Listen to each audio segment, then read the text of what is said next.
पोथीपाठ इस आध्यात्मिक YouTube channel में आप सबका बहुत बहुत स्वागत है। एकादशी महात्म्य। आज की कथा माघ शुक्ला जया एकादशी के बारे में है। आइए कथा की शुरुआत करते हैं। श्री कृष्ण बोले, हे धर्मपुत्र, माघ मास के शुक्ल पक्ष की एकादशी का नाम जया है।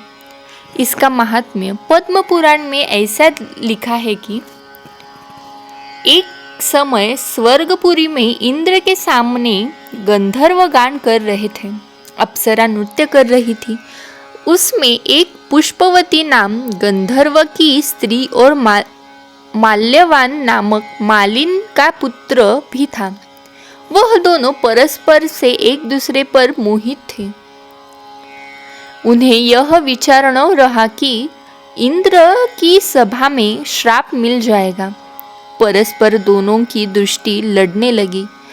माल्यवान तो दीवाना गाना भूल गया और पुष्पवती पगली बनकर नाचने का ताल भूल गई। देवराज ने देखकर क्रोध किया और कहा, तुम दोनों पिशाच योनि को प्राप्त करो। भरी सभा में अपमान करने वाले को ऐसा दंड दिया जाता है।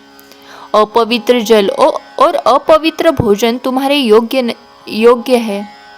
ऐसा कहकर स्वर्ग से गिरा दिया।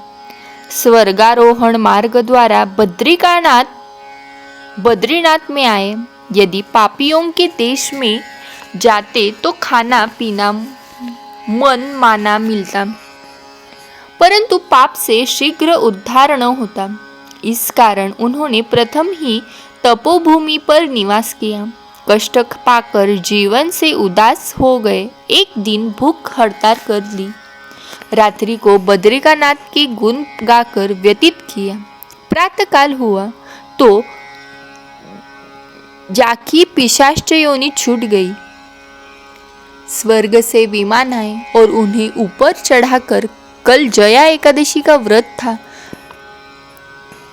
आपने भूलकर भूख हड़ताल कर दी और रात्रि जागरण भी कर दिया।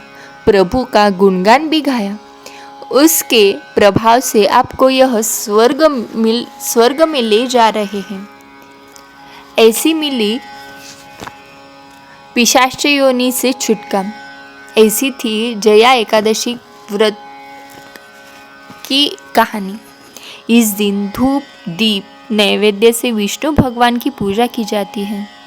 इस दिन गुंदगिरी के साठे का सागर लिया जाता है। ओम नमो नारायण।